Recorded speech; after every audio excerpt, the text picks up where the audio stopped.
What's up, guys? Welcome back. This is going to be a long review.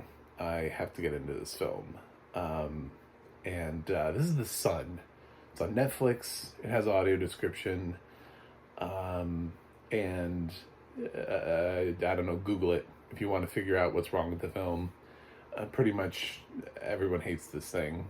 I did go into it with open mind. Actually, I went into this film for some reason nobody had seen it, but everybody hated it. It was just, it felt like this film when we were predicting the Oscars that everybody had seen, but nobody reviewed it.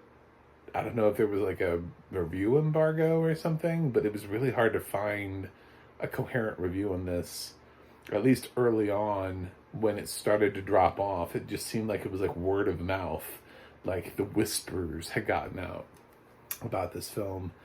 And valid, absolutely valid. And that's what we're going to talk about. So you get your spoiler warning, and I'm also going to say, please subscribe, because I don't think anybody's going to make it to the end of this video when I normally ask for that. So click that subscribe button so that we can get into films like this. I don't even know how much I'm going to talk about the audio description, to be totally honest, because this film is like on a completely different level of we need to sit down and we need to have a talk. Me and Florian Zeller and like the world need to have a talk. Florian Zeller needs to be like no directing until he explains. We need an explanation from Florian Zeller. Just sit down and let's talk about this film. I immediately had a film. This film was so repulsive that I sat down at the end and it says like to Gabriel. And I was like, oh, God, I would hate if somebody dedicated this film to me. I hope Gabriel's dead. It's such a terrible thing to think. But if you want to know why that's a terrible thing to think, this film literally makes you think that it's a good thing that Nicholas is dead. That's the underlying theme of this film is, it's great that Nicholas dies. That is, so I left the film going, well, hopefully Gabriel's dead and he didn't get to see that this is the film that Florian Zeller was like, this is for Gabriel. This is what I got out of my experience with whoever Gabriel was. There are different camps that you could be in with this film. There's the camp that looks at this film and goes, this is offensively bad. Which is valid and kind of the camp I'm living in. There's a camp of people that will look at this film and they'll be like, oh my God, the performances. This film was so sad. And I loved it. It was beautiful. Those people, ignore them. They're stupid and they don't know what this film is about. And then there's a third set of people, and I'm willing to acknowledge this as a truly as a possibility. There is a possibility, because we do this in cinema, where we write characters intentionally that are stupid and unlikable, and we make films about them. And we're not meant to relate to them. We're not meant to like them. We are meant to watch all of their flaws, and we're meant to watch them fall apart. We're meant to watch them fail. We're meant to watch them make terrible life choices so that they inspire us to make better ones. That could be this film. I don't think it is, because there are a couple of indicators that Florian Zeller put in the script that really make me think that it's the first one where we're all supposed to hate this film, kill it with fire, and make sure that nobody sees. This should be like The Day the Clown Cried, that Jerry Lewis movie that nobody's seen. We need to immediately put this into some sort of vault so that people stop watching it, because it's sending the completely wrong message about many things. But I've lost a lot of respect for all the actors in the film. Hugh Jackman should have known better. There's no reason he didn't read this script.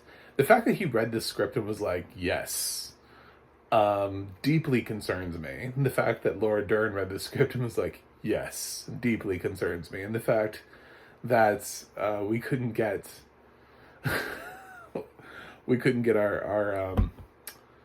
our third female lead into a better film after she had to sit through poor Vanessa Kirby after going through that Shia LaBeouf nonsense, then managing her Oscar nomination, and then she's in this film, and it's like, God, her career is just, it's an uphill battle for her.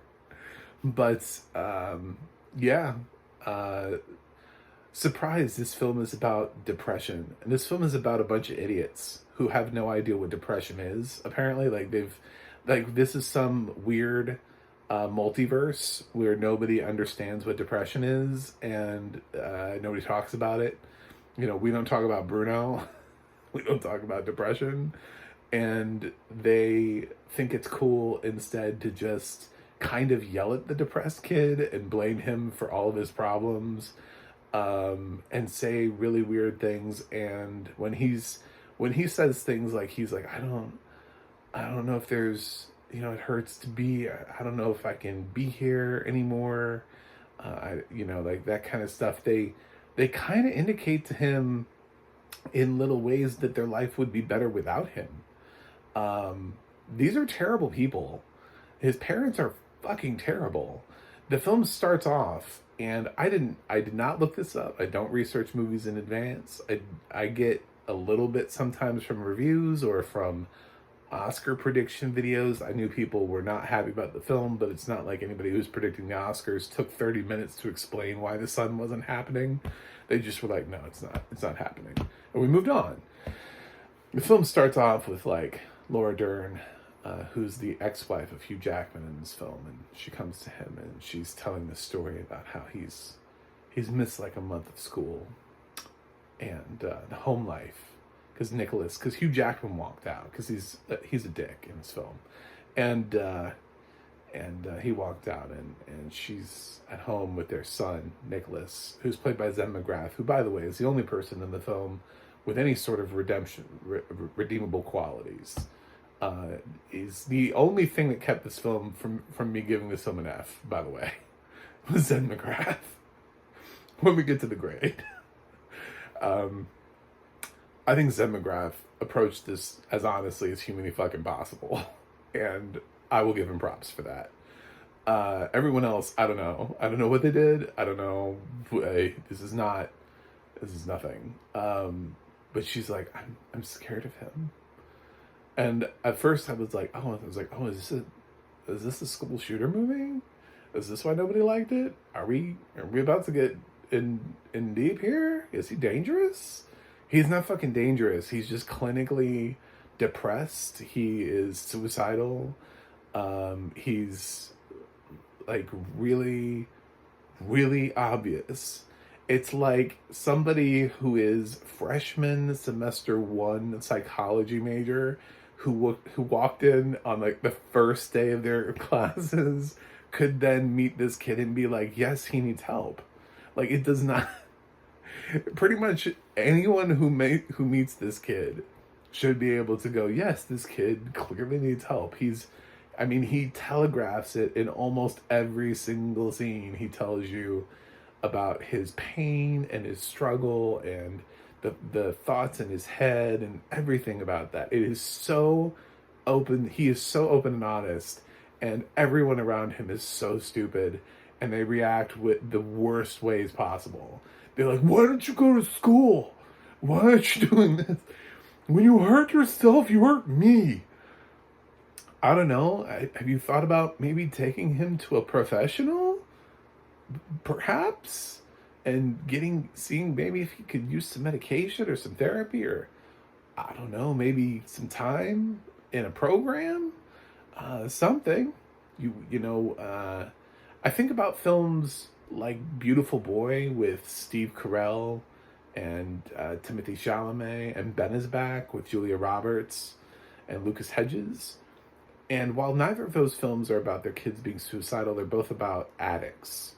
And Steve Carell and Julia Roberts' characters in those films really feel like they are the kind of parents that would do anything and want to do anything and are trying to really get through this thing and help their kid in whatever way.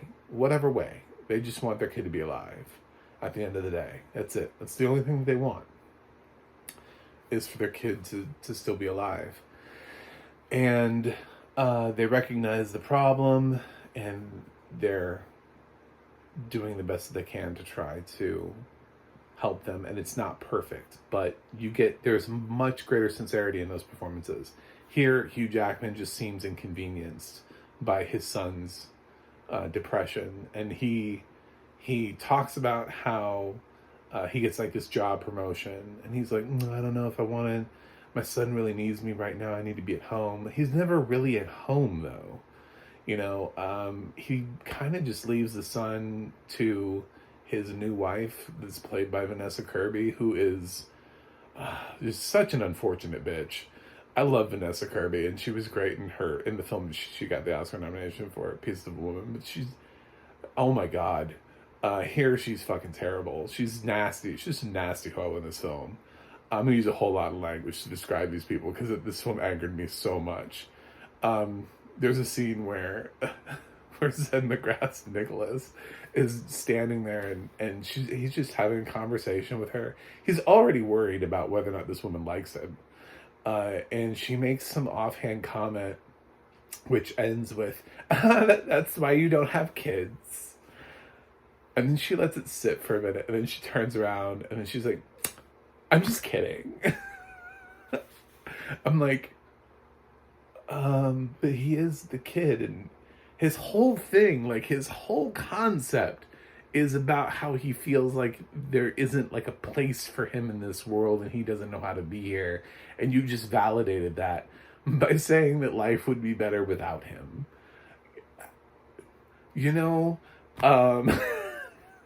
God help the next kid that they've got. She's got a little baby in the other room, which leads to another really great scene where she and Jackman are about to go out. And McGrath has not actually had any outbursts. He hasn't like punched a wall. People keep getting afraid of him, but he's not doing anything to make, there isn't like some dead cat or something outside that they're like, did you kill that cat? I don't know. It wasn't me. He hasn't done anything like that. He's just really withdrawn and depressed. And there's this date night or something. They're gonna go off and, I don't know, fuck their kid. Fuck it. We gotta be adults, and we have to have lives of our own. So they're gonna leave their kids at home, Jackman and Kirby, and so Nicholas volunteers because the babysitter canceled at the last minute. He's like, I can watch my baby brother. I'm fine. I'll do that. And she's like aggressively against. She's like, no, not this weirdo. It's so terrible.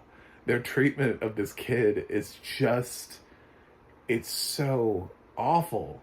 And it's pervasive throughout the entire film. These adults do not know how to act. They don't know what to do for their kid. It's like they've never heard of mental health or mental illness, and the fact that this kid inconveniences them. He's like, oh, it's like, I can't believe you're doing this to me. It's like he's not doing anything to you. I thought, like, by 2023, I think we've all pretty much, like, celebrities have made documentaries about about their struggle with depression. There are entire movies about this, and these characters are walking around with these, like, outdated sort of, I don't know, like, you can either be depressed or you can have a lobotomy. Like, I feel like that's the other option they think is out there. And they're like, well, we don't want to have our son have a lobotomy. And it's like, well, we've progressed quite a bit since lobotomy days here, and I don't know if we can, maybe perhaps we could try something. We could see maybe if,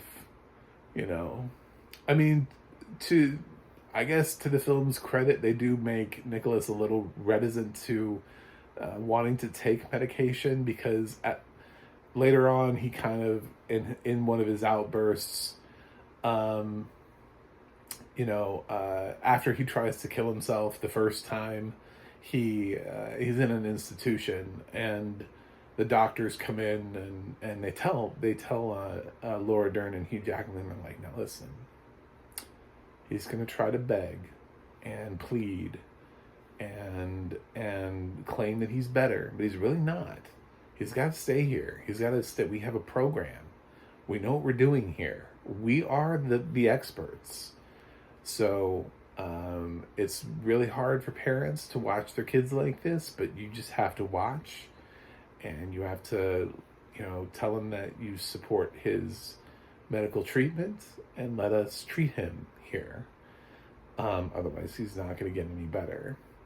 And in that sort of reaction, when he's doing exactly what the doctor said he would do, he's like, he mentions that he doesn't like being pumped full of pills. And it's like, well, I mean, in that scenario, I can see why they're doing it, because they're trying to find like the right combination of medication. And for anybody who's ever been on an antidepressant, they don't work overnight. They actually sort of change the chemistry of your brain to over sort of like a period of time. So it's not like an overnight thing where they just go, boop, here's a pill, you're good to go. So they do need to sort of observe him and make sure he's getting better and that he understands, and have talks with him. But oh my God, no, because these selfish assholes immediately know what's best for their son, and what's best for their son is to pull him out of the place where the doctors are. So presumably throughout this entire film, this kid that they've basically been just getting really angry at, this kid that they found a knife under his bed, who cuts himself, this kid who knows where the gun is in the house, and he's the one who brings it up, by the way. We don't know that there's a gun until Nicholas brings it up. He's like, because Jackman's like, why do you have a knife in your bed? And he's like, it's for protection in case somebody breaks in. He's like, you have a gun. And he's like, that's different. My dad gave me that gun. So we know there's a gun in the house. And Jackman made absolutely he didn't do anything to get rid of the gun from the same place where his son tried to kill himself.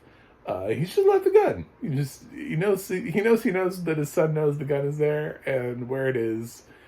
Let the gun. So you can guess where the film ends. And this is kind of where I think the film is just made by an asshole, and Florian Zeller's an asshole, because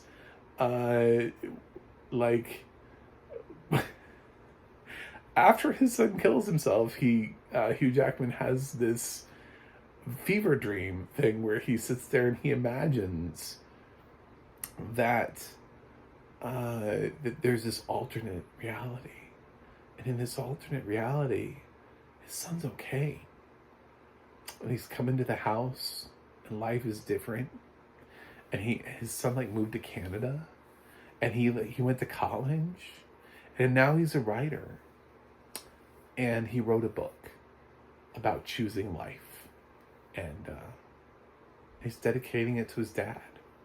He wrote a whole book about it, and his dad was just such a rock for him through this hard time, and this inspiration that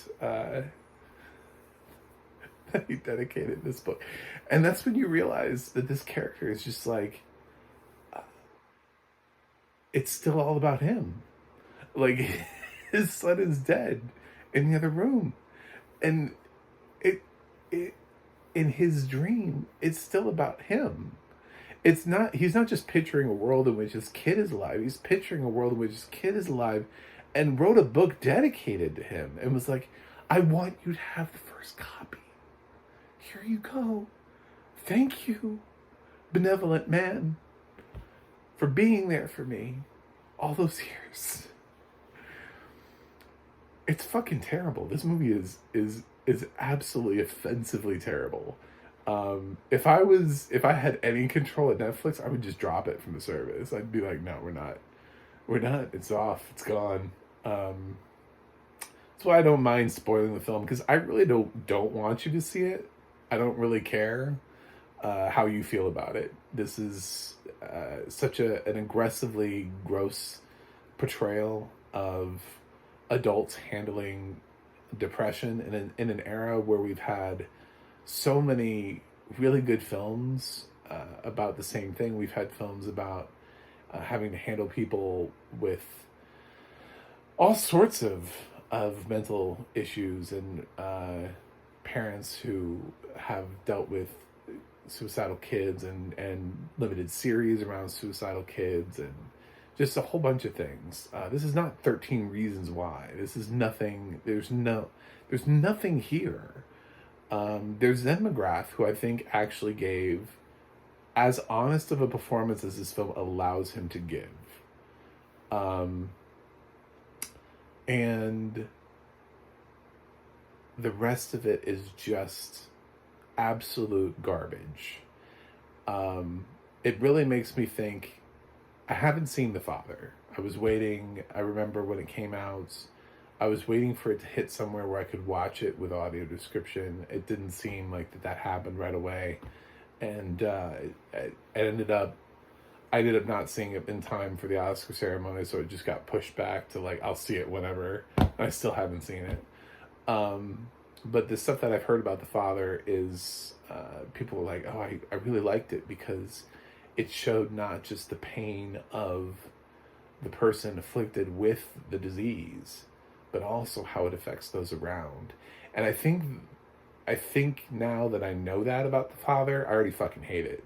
Because I think that's what Florian Zeller is focused on, is he's focused on the pain of the other people. So he's focused on how Nicholas inconveniences the lives of those around him by being clinically depressed, by being suicidal, even though the people around him never get him the help that he needs, and are absolutely terrible at being able to set up any sort of system of checks and balances. They kind of just like, he misses like a month of school at his one school with Laura Dern, and then goes to live with his dad. And his dad's like, well, I'll put you in another school. So he goes to his new school, and his new school again lets him miss for like a month before they find out that he hasn't been going. He went one day, and his parents this whole time, Hugh Jackman and Vanessa Kirby, just this whole time have just been like, oh, we thought you were going to school. And I was like, you thought you didn't check up on the kid to see whether or not can you drive him to school? Can somebody drive a kid to school and make sure he goes inside the building at least? Like, what is... These are the worst people, the worst written characters in film. Hugh Jackman's Golden Globe nomination should be rejected. Should be redacted from history. I don't know. I wouldn't offer these guys film roles for a while. I think they all need to go sit in a corner and think about why did I choose this movie? And how did I not see... I remember sitting and watching an Oscar roundtable with Laura Dern, and she was talking about this film like it meant something. Like it was speaking to people. And I'm like, I don't know who it's speaking to, but I hope those people don't hear it. I hope those are people who can't hear. Because nobody should be hearing this film and feeling validated by it. Nobody should be like, oh, I know what that's like. I know what that's like to be a parent who just feels like I'm at the end of the rope. And it's like, have you tried anything to help your child at all? Or are you just aggressively blaming them and yelling at them because that's not working? So... when I said earlier on that there's another world where you are allowed to like it, it's the world in which you believe that Florian Zeller intentionally wrote these characters to be assholes, and for you to hate them, and for you to take that message and say, I will not be like these people, and these people are not my heroes. It's hard it's really hard to follow that narrative though, because Hugh Jackman is so high on himself as being like father of the year. There's a scene that he has where he goes and he visits his own father, who's played by Anthony Hopkins, and Anthony Hopkins just plays a great douchebag. And I think Anthony read his scene and didn't read the rest of the script. Ever since Anthony Hopkins was in a Transformers movie, I'm convinced he doesn't read scripts. I think he reads zeros on paychecks, and then he shows up and reads the lines he needs to read and then moves on. He's like, I'm at the end of my career. I don't really give a shit. I'm just here. Yeah, and he's in one scene in the film, so he only interacts with Hugh Jackman. He doesn't need to interact with the others. And he calls out Jackman for clearly wanting to go there and talk about how great of a father he is, because Jackman talks about how he's like, well, I want to take this new job, but my son really needs me right now. But we never see that. He never, you know what I'm saying? Like, he never actually does anything with his son. He clearly just wants his kid to just be normal, to just snap out of it and make his life easier. To just, like, one day he'll just wake up and be like, oh, I'm fine now, Dad. Thanks for yelling at me for so long. Everything worked out. But unfortunately that's not what's going to happen here. This has a really depressing ending, and you should know about that if you're going to try to venture into this. For everybody who has trigger warnings, well, this is quite literally a trigger warning, because a trigger is pulled at the end of this film. And poor Nicholas is the victim of adults who really just, I don't know what to say. Just on many different levels, this film just sends all the wrong messages. It's a complete failure of a film. This is why trying to predict the Oscars so early in advance is such a weird gamble, because eventually one of the films is going to be like this. There's going to be a film that is going to be so massively disappointing like The Sun. This film needs to be lower than 30% on Rotten Tomatoes. This should have like a 0, like a 1%, something like that. Easily one of the worst films of last year. Not because it's poorly made in terms of its cinematography. It is poorly written because it constantly telegraphs where it wants to go. It's not really trying to hide anything, and the conversations these people have are really stupid. Trying to get through 2 hours of this was a chore. But Zen McGrath is the bright spot in this film. If there's one thing to be taken away from this film, it's Zen McGrath, who I think, I don't think he was given everything to work with, and I think with what he was given, he did the best he possibly could with this role, and with clearly the world being against him, and Florian Zeller's direction being against him, and everything, and the whole film. I think Zen understood that he needed to deliver as honest a portrayal as humanly possible, and really attempted to do that. I don't think the adults really knew what it was they were doing. I think they were very confused. I think they've seen sad films before, and they were like, this is like Marley and Me. So, we're going to do that. No, this is not that. It does have audio description. Almost seems pointless now to talk about the audio description, but it does have it. It's fine. I don't know. It doesn't. I suppose one of the plus sides is that it doesn't like linger on Nicholas when he dies. You don't like go in and find, his brains all over the wall or something like that. It doesn't describe any of that to you, so we don't focus on the horrifying aspects of the ramifications of these adults. So it just kind of happens, and we kind of just drift into this thing, and we see that Hugh Jackman's the kind of guy, by the way, who likes to toss his kid into a lake and tell him to just learn how to swim, and the dog paddle and to swim back to him. And he doesn't actually hop in the water with his kid and teach him how to swim. He's like, oh, we'll figure it out. And that's kind of what this movie feels like. It's just like, I'm just gonna throw you into the water and you're either gonna sink or swim. Well, your son sank, so that Father of the Year trophy that you wanted, that book that you felt needed to be dedicated to you, it's not going to happen. Sorry. Again, I find it troubling that this is dedicated to somebody, because I don't know what that story is.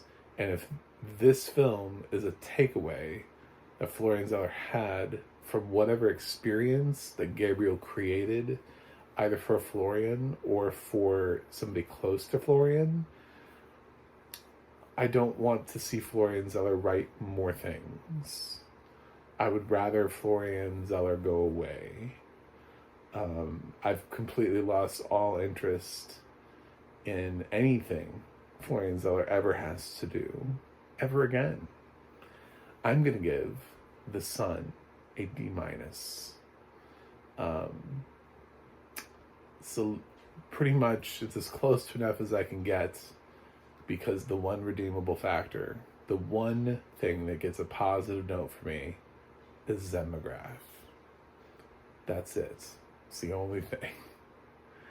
Only thing in the entire film that I'm willing to fight for is the fact that I think Zen McGrath did the best with what he was given, and tried to give an honest portrayal. And somebody was going to play that kid, and I'm glad it was Zen McGrath, because that kid could have been played very differently, and could have leaned into what they were trying to get him to do. Clearly they wanted him to be scary. They wanted him to be to feel like he was inconveniencing these adults, so that way we could validate these adults' feelings.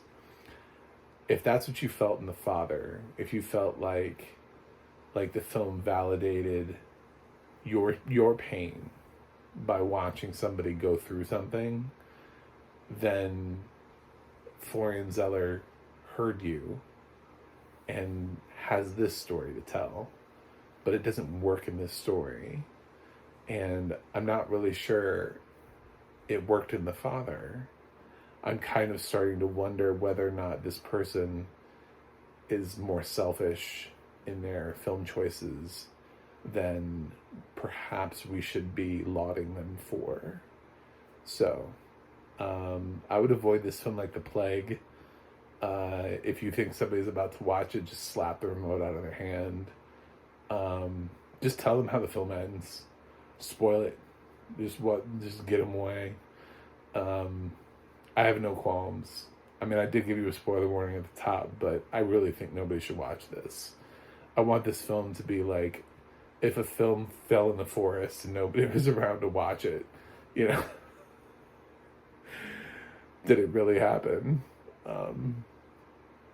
Sadly, I feel like this is going to be like number 1 on Netflix in like a few days. People are going to be like, oh my God, Wolverine's in this. Anyway, hopefully this film at least starts important conversations. If I hear people liking this film, I'm going to get really upset.